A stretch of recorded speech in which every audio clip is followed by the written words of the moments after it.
There's no, the question that we've just had is how do you reconcile between the love of Allah and the love of the Prophet sallallahu alaihi wasallam?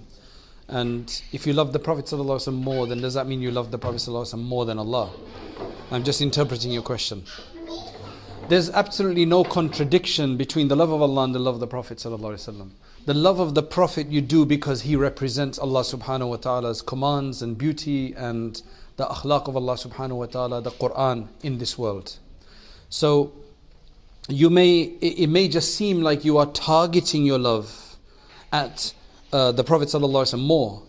But does that mean you don't love Allah subhanahu wa ta'ala? Do you actively think I don't love Allah but I love the Prophet sallallahu alaihi wasallam? That would be a really weird situation. But otherwise, the whole point is that you love Allah because you love the Prophet sallallahu alaihi wasallam because of Allah. It's just maybe for some people because you know much more about the Prophet sallallahu alaihi wasallam in the sense of he's a human being and thus you can relate more to him. You know his seerah and so on.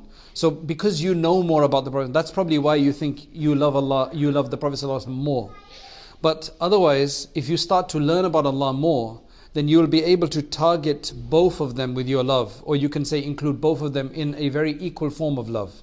Otherwise, loving those who Allah tell you to love, for example, me loving my children, my parents, my spouse, is actually part of the love of Allah.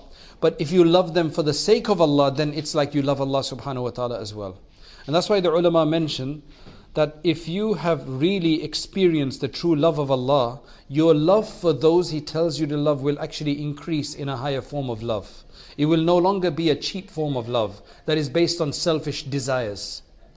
When you love somebody, why do you love them? What about when they do something that may upset you?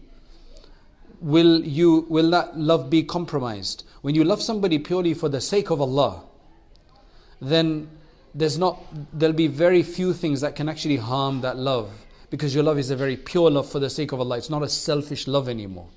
So what I would suggest though, if you really want to understand the concept of love, one of the best books that have been written on that from an Islamic perspective is an entire PhD that was done by His Majesty Prince Ghazi of Jordan.